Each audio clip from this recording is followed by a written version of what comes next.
안녕하세요. 성도 여러분 반갑습니다. 무등 바이블 아카데미 제5기가 개강을 하였습니다.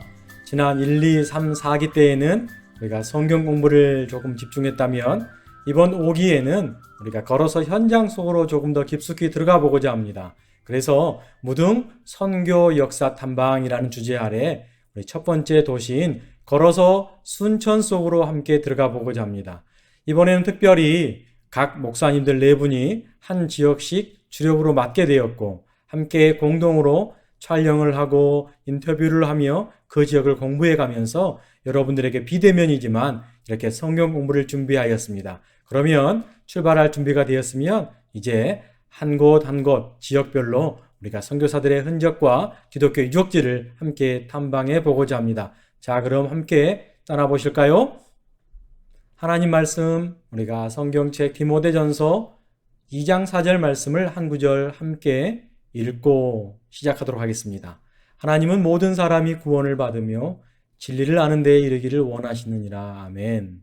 아마 한국 처음 우리 선교사님들이 이 땅에 올 때에도 젊은 나이에 이 하나님의 마음을 품고 우리 이 지역 가운데 오지 않았는가 생각을 해보면서 우리가 그 발자취를 함께 떠나가보자 합니다. 1800년대 후반과 1900년대 초반에 우리 대한민국 땅에 캐나다, 미국, 호주 등지에서 많은 선교사님들이 유입을 해왔습니다. 복음을 전하기 위하여 들어왔는데요. 일단은 그 들어온 선교사님들이 어떠한 배경으로 이렇게 호남 지방까지 오게 되었는지 일단은 배경을 함께 보면 좋겠는데요. 여러분 왼편에 보면 지도가 하나 있습니다. 바로 우리나라의 부산 경남 지역의 지도인데요. 호주의 선교사 왕길지라는 선교사님이 직접 이 경남 지역의 선교의 분담도를 색연필로 그린 자료가 이렇게 사진으로 있어서 여러분들 소개를 합니다.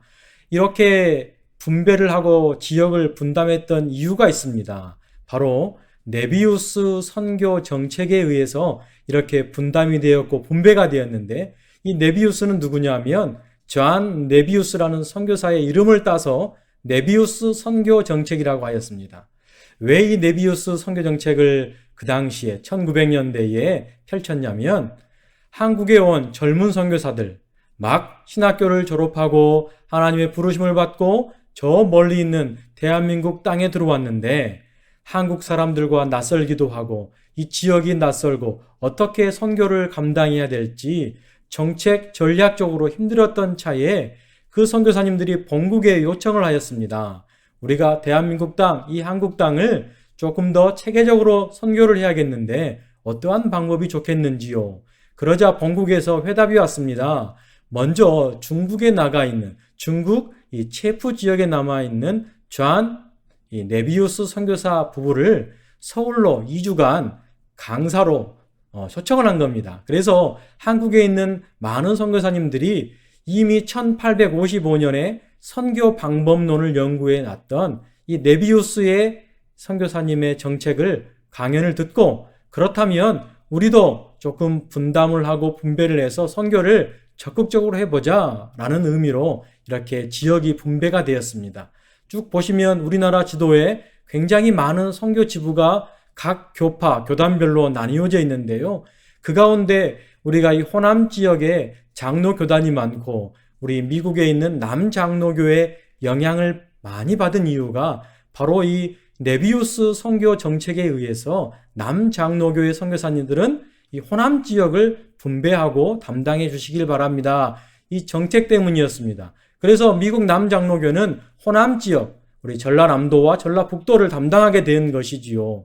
일단은 지도를 보시면 1896년에 우리 군산과 전주에 선교 지부를 먼저 개설하게 되었습니다. 같은 해에 두 지역을 개설하게 되었고 그 이어서 목포, 그 당시에 이제 개항이 되어 있었기 때문에 1897년에 선교사님들이 목포로 들어와서 목포 선교 지부를 건설하였고 그 다음에 광주, 나주를 거쳐서 광주로 1904년도에 광주에 선교부가 정착이 되었고 마지막으로 네 번째, 순서로는 네 번째, 또 지부로서는 다섯 번째로 1912년에 순천 선교지부가 마지막으로 호남 지역에 이렇게 개설이 되었습니다.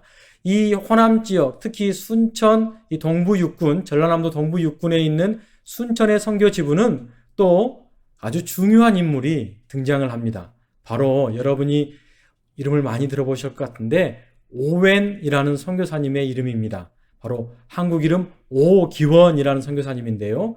1898년 11월 5일 드디어 한국의 선교사로 한 32세의 나이, 한국 나이 32세의 나이로 한국에 들어오게 되었습니다. 왜 오웬이 이 순천 선교의 중심에 서 있었냐 하면은 그 유진벨, 여러분이 광주 지역에 하면 선교사 유진벨, 배유지 선교사를 많이 떠올리는데 그 유진벨과 함께 이 오웬 선교사는 목포에 있는 선교부에서 활동을 하다가 1904년에 광주 선교부를 개설하면서 주로 이 전라도, 이 남도 지역을 담당을 하게 되었습니다. 그런데 이 오웬 선교사는 이 완도 지역, 화순 지역, 보성, 장흥, 순천, 광양 아마 13개의 군을 순회하면서 전도하고 집회를 하고 세례를 베풀었던 그러한 선교사였습니다. 보통 순회를 나가면 한 달 이상이 걸리기도 하였다고 합니다. 그런데 이 오웬 선교사가 40대 초반의 나이에 일찍 하나님의 부름을 받게 되었습니다. 오웬 선교사는 지금 광주 양림동에 있는 호남신학대학교 선교동산에 묻혀 있습니다. 그의 묘비와 또 뒤에 있는 그의 친구인 유진벨 선교사의 묘비가 있는데요. 그의 일화, 죽음을 앞둔 그의 일화가 있습니다. 우리 잠시도 쉬지 않고 전도 여행에 열정을 쏟아부었던 오웬 선교사는 그날도 역시 광주를 출발하여 화순과 남평을 지나 장흥에 도착하던 주일날 그 아침부터 갑자기 격렬한 오한에 시달리게 되었다고 합니다. 아마도 피로가 누적되어 있고 이 한국 지역, 이 전라남도 지역에 또 풍토병이 있었는지 모르겠지만 그는 주일날 아침에 오한이 들자 그를 바라보았던 교우들이 허둥지둥 가마를 준비해서 광주로 발걸음을 재촉하였습니다.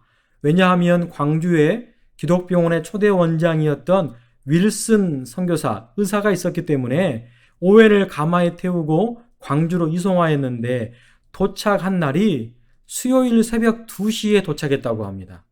주일날 아침에 오한이 들었는데 수요일이 되어서 광주에 도착했지만 그는 광주에 온 지 5년 만에 사랑하는 아내 조지아나와 딸을 남겨둔 채 1909년 4월 3일에 급성 폐렴으로 하나님의 부르심을 받고 생을 마감하였습니다.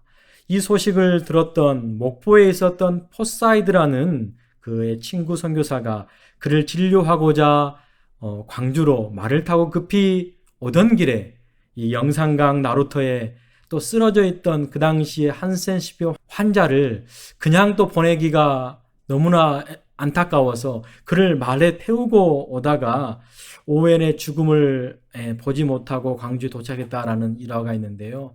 이 한 사람의 헌신, 이 한 사람의 또 헌신의 순교의 씨앗이 지금 이 순천 지부에 또 큰 활약으로 또 큰 열매로 남아있는 것 같습니다. 유진벨과 오웬 선교사는 그 당시에 25개 구역의 거대한 지역을 담당했습니다. 그래서 1904년부터 1909년까지 5년 동안에 그가 돌아다니면서 전도를 했고 순회 선교를 했을 때 예배처는 4곳에서 77개로 세례교회는 한 70여 명에서 1,500여 명으로 굉장히 큰 일을 감당했던 선교사가 바로 이 오웬 선교사였습니다. 광주에 있는 선교부는 오웬 선교사가 생을 마감하자 계속해서 선교의 맥락을 이어가고자 프레스턴과 코잇 선교사를 파견하게 되었습니다. 그래서 이 프레스턴 선교사는 본국과의 긴밀한 연락을 통하여 조성 기금을 많이 마련하였고 이 코잇 고라복 선교사는 이 순천 선교 지부를 하나하나 건설하는데 부지를 매입한다든지 건물을 신축한다든지 이런 데 굉장히 힘썼던 선교사입니다. 그래서 처음에 어디로 정할까? 이 순천의 가장 싼 땅, 그 당시에 애기장터라고 불리웠던 매산 등입니다. 언덕배기였는데 가난한 사람들의 아이들의 공동 묘지를 이 두 분의 선교사님들이 매입을 하여서 그 당시에 이 선교, 순천 선교 지부를 건설하게 되었죠. 그런데 이 코잇 선교사가 굉장히 대단한 이유는 1913년 4월에 순천으로 이주하였는데 그에게 2명의 4살 난 아들과 2살 난 딸이 있었는데 아마 이질로 인하여 연이어 하늘나라로 먼저 보내는 비통한 일이 있었습니다. 하지만 이 코잇 선교사 부부는 낙심하지 않고 이 순천 선교 현장을 떠나지도 않았습니다. 오히려 주변의 선교사들을 더 위로했다고 합니다. 그는 17년간 순천의 사역을 하면서 굉장히 많은 역사적인 흔적을 남기게 되었는데요. 일단 우리 변요한 선교사로부터 해가지고 이렇게 순천 지역이 어떻게 이어져 있는지 이제 저희들이 하나하나 또 답사를 해가면서 알아갔으면 좋겠습니다.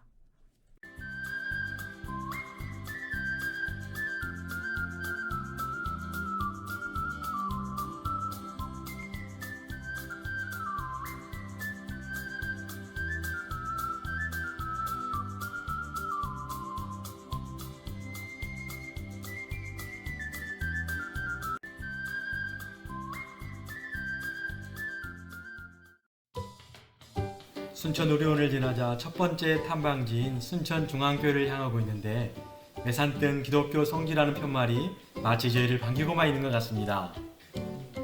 순천에 도착했습니다. 좀 이따 뵙겠습니다. 역시 코로나 시대라 맨 처음 저희를 반기는 것은 온도를 측정하는 일이었습니다. 그리고 교회 한면에는 해외 선교지 안내판이 저희들 눈에 들어왔는데요. 우리 교회 주보 한 면에는 교회를 소개하는 글이 기재가 되어 있는데 우리 글보다 우리 한 분의 장로님을 통해 우리가 교회 소개의 글을 들어보도록 하겠습니다. 네, 우리 순천중앙교회 우리 원로 장로님이신 박종화 장로님이 지금 함께하고 계시는데요. 우리 박종화 장로님으로부터 우리 순천중앙교회에 대해서 우리 짤막하게 소개글을 한번 또 말씀을 듣도록 하겠습니다. 장로님 한 말씀 해주시죠. 네.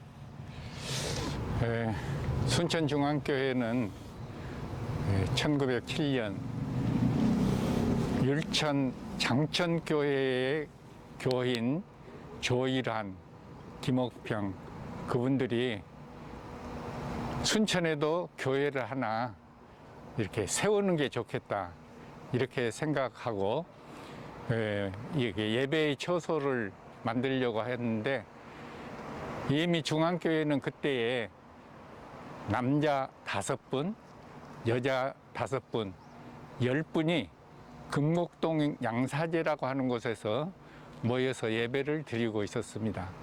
그래서 이 순천중앙교회는 유일하게 순천의 모든 교회들은 선교사님을 통해서 이루어졌지만 순천중앙교회는 그 이전에 이렇게 성도들이 모여서 예배 처소를 마련하고 이렇게 성장하여 지금 순천중앙교회가 이루어지게 되었습니다. 순천중앙교회는 순천뿐만 아니라 여수, 광양, 구례, 보성 이런 모든 곳에 성도들이 모여서 이곳에서 사경회를 통해서 성령이 충만한 그런 교회로 발전을 시켰습니다.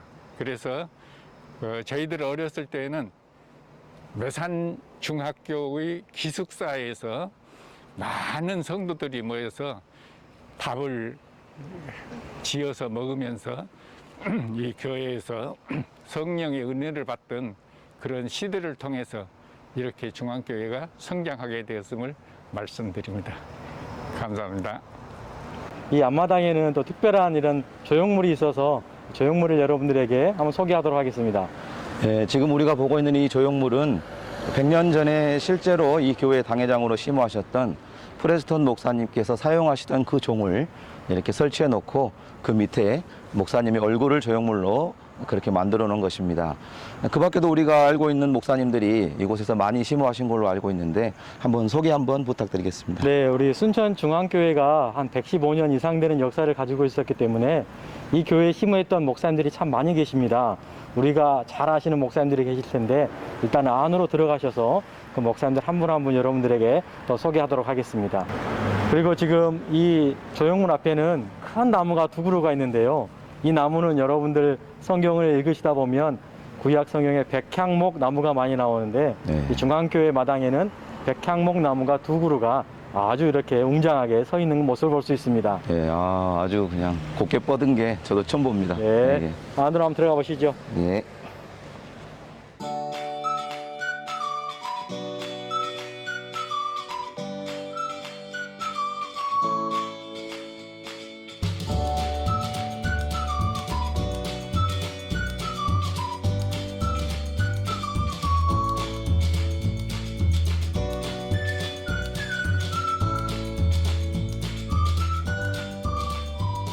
저희는 지금 순천중앙교회 당회실에 와 있는데 이 당회실 한쪽 벽면에는 그동안 역대 당회장 목사님들의 사진과 역대 장로님들의 사진이 쭉 이렇게 열거가 되어 있습니다. 여러분이 잘 아시는 우리 일대 목사님은 변요한 목사님으로 존 프레스톤, 그러니까 우리가 방금 전에 조형물 가운데 본 그 목사님, 일대 목사님으로 심무하셨고요. 또 3대 목사님으로는 이기풍 목사님이 계십니다. 우리가 이기풍 선교사님으로도 알고 있는데 이 순천중앙교회 3대 목사님으로 심무하시다가 순천노예 파송으로 우리 제주 선교를 떠나시게 되셨고, 또 7대 목사님으로는 박용희 목사님, 우리 독립운동가신데 7대 목사님으로 심무를 하셨고, 또 우리 배유지, 유진별 선교사님의 외손자인 휴 윈튼 선교사님도 이 교회에서 심무하셨다고 합니다.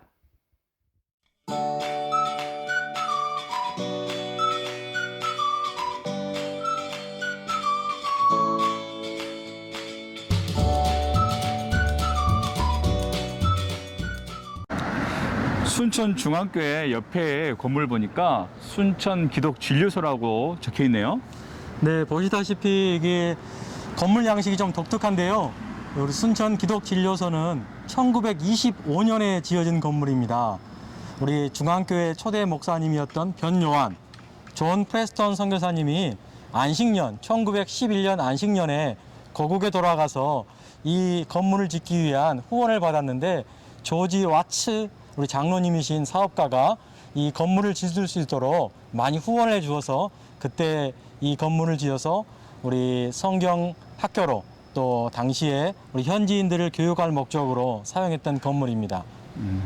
예, 목사님 옆에 보니까 지금 문이 열려 있는데 어떻게 네. 지금도 사용을 하고 있나 봐요. 네, 이 건물은 좀 독특하게 지금도 순천 기독진료소로 1층은 또 병원 업무를 볼 수 있는 진료소가 차려져 있고, 또 2층에는 우리 한국 기독교 선교역사 박물관으로도 2층을 현재 사용하고 있습니다.